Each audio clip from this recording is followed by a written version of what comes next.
मेरा बेटा अनमोल अपने किसी दोस्त को छोड़ने इंदिरापुरम गया, मोटरसाइकिल पे था। उसको छोड़कर आ रहा था तो पड़पड़गंज फ्लाईओवर के पास उसको ट्रैक्टर ट्रॉली ने हिट कर दिया। वहां से गुजरने वाले मिस्टर प्रसन्ना जी ने उसकी जेब से मोबाइल निकाला और लास्ट कॉल मेरी देख कर मुझे फ़ोन करा कि एक बच्चे का एक्सीडेंट हुआ है, लास्ट कॉल आपकी है। मैंने उनसे पूछा लाल रंग की बाइक है? तो बोले हाँ लाल रंग की बाइक है। तो मैंने फिर तो मेरा अनमोल ही है। कहने लगे आप आ जाओ। हमें पहुंचने में टाइम लग रहा था तो उन्होंने कहा मैं इसको मैक्स हॉस्पिटल ले जा रहा हूँ। हम मैक्स हॉस्पिटल पहुंचे। उन्होंने मेरे बच्चे के मोबाइल मेरे को दिए दोनों। कहने लगे आप अंदर जाओ, अपने बच्चे को देखो। डॉक्टरों से मिले। डॉक्टरों ने बोला आप अभी बाहर बैठो, अभी हम कर रहे हैं। हमारे को बच्चे को नहीं मिलने दिया। 2 दिन बाद संडे के दिन डॉक्टरों ने बोला आप अपने बेटे को देख लो, हमें लगता है ब्रेन डेड हो गया। डॉक्टर बोला देखो हमारे हॉस्पिटल का 70 से 75 हजार रुपये पर डे का खर्चा है, अगर आप अफोर्ड कर सकते हो तो हमारे हॉस्पिटल में रखो, नहीं तो आप कहीं और शिफ्ट कर लो। मैं डॉक्टर साहब आज संडे का दिन है, आज का दिन तो मेरे अनमोल को हर हालत में जीवित रखना। दिल उसका धड़क रहा था, मैं कल कर पाऊंगा जो भी करूंगा। कहने लगे आप शिफ्ट करोगे? मैं कहा नहीं, मैं इसके ऑर्गन डोनेट कर रहा हूँ। डॉक्टर साहब भी इमोशनल हो गए, आईसीयू का सारा स्टाफ इमोशनल हो गया। हमने मंडे को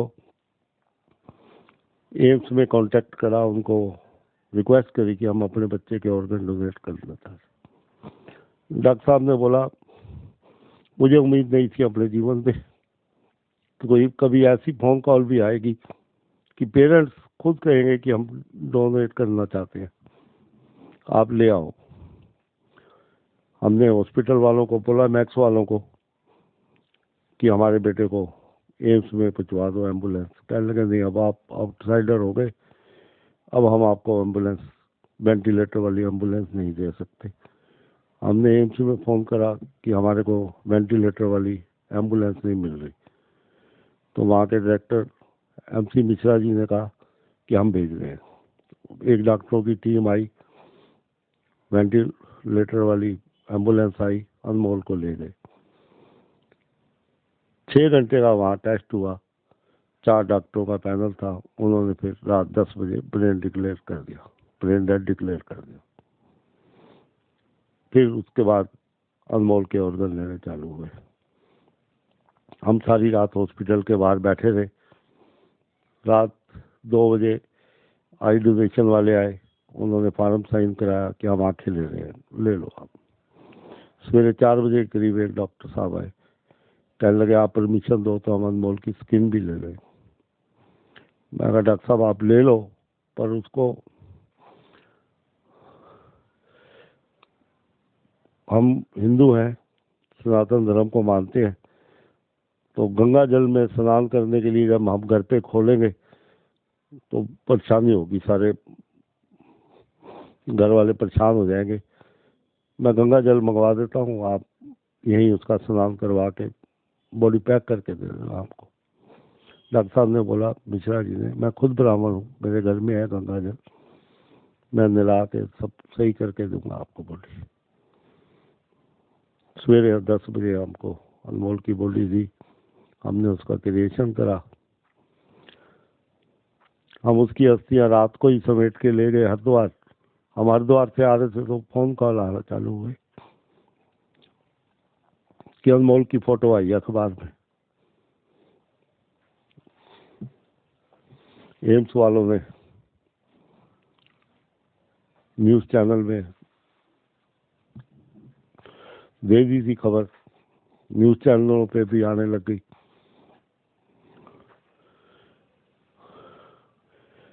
नेक्स्ट डे एक फैमिली हमारे पास आई, कहने लगे हमारे को एक किडनी मिली है अनमोल की। कि आपको कैसे पता लगा? कह न्यूज चैनल में आया कि रात ही हमारे को किडनी मिली है और रात ही अनमोल का डोनेशन हुआ है। तो अंडरस्टूड बात है कि उसी की है। थोड़े दिन बाद जैन साहब का फोन आया कि मेरे को अनमोल का लीवर मिला है। ऐसे कई फोन कॉल आए, हमको ये अंग मिला है, हमको ये अंग मिला है। सुन के अच्छा भी लगा कि हमारा अनमोल गया नहीं, हमारा अनमोल जीवित है, 34 लोगों में जीवित है। उसको खोने के बाद भी खुशी है कि हमारा अनमोल आज भी धरती पे है। मैंने जो उसके अंगदान करे यही सोच के करे थे कि मैं उसको जाने नहीं देना चाहता था, कम से कम जब तक मैं जीवित हूँ मेरा अनमोल इस धरती पे रहे, उसका वजूद रहे। मेरा अनमोल आज भी जीवित है। उन लोगों से फोन पर बात होती है जिसको अनमोल के अंग लगे, मैं उनके लिए रोज प्रे करता हूँ कि वो सही रहे, सलामत रहे, क्योंकि मेरा अनमोल भी उसके पास। एक सत्संग पे अंगदान पर एक डॉक्यूमेंट्री देखी थी, अनमोल के अंगदान करने से 7 दिन पहले। उसी की प्रेरणा थी कि अनमोल मेरा जीवित रहेगा। मिट्टी तो मिट्टी में ही मिल जानी है, अगर किसी का भला हो जाए तो अच्छा। हम तो उसको वैसे ही जला देते, दाह संस्कार करते उसका, अंग तो सारे ही चले जाते, पर अब किसी के काम आए। अच्छा लगता है कि हमारा अनमोल मिट्टी नहीं हुआ, अनमोल का वजूद है इस धरती पर। सर ज़्यादातर लोग क्या करते हैं, हमारे देश में इतनी बड़ी पॉपुलेशन है, 135 करोड़ से ज़्यादा लोग हैं, लेकिन ज़्यादातर लोग मरने के बाद ऑर्गन दान नहीं करते। ऐसे लोगों के लिए सर आप क्या कहना चाहेंगे, क्या कोई मैसेज देना चाहेंगे? ये भ्रांतियां पता नहीं किन लोगों ने बना दी, क्या सोच के बनाई।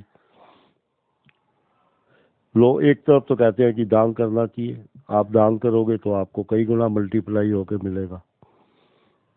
अगर अंग दान करे हैं, फिर कहते हैं अगर अंग दान करोगे तो अगले जन्म में आपको आंखें नहीं मिलेगी, आपको शरीर नहीं मिलेगा, आपने शरीर दान कर दिया। अगर एक तरफ कहते हैं कि जो चीज दान करो मल्टीप्लाई होकर मिलती है, एक तरफ कहते हैं कि मिलेगा नहीं, ये कैसे हो सकता है? आंखें दान करोगे तो अगले जन्म में अंधे पैदा होगे। जब दान करिए तो उल्टा दिव्य चक्षु मिलने चाहिए ना। दान करने की तो महत्ता ही यही है कि जो चीज दान करोगे कई गुना मल्टीप्लाई होकर मिलेगी। सब भ्रांतियां हैं, अपने मन मुताबिक ढाल लेते हैं कि ये नहीं होगा, ऐसा होगा तो ऐसा नहीं होगा। ये मोह होता है शरीर के साथ, अपने प्रियजन के साथ, कि हम क्यों करें ऐसा।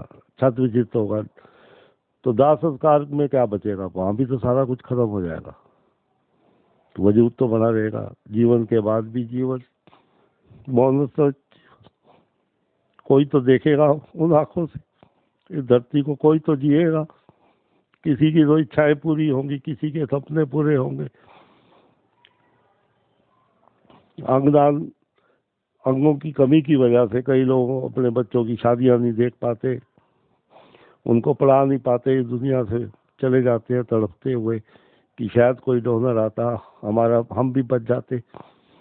जिनको अंगदान में मिले हैं उनसे कभी मिलकर देखो, पूछो उनको कितनी खुशी होती है, जी रहे हैं, अपने सारे सपने पूरे कर रहे हैं।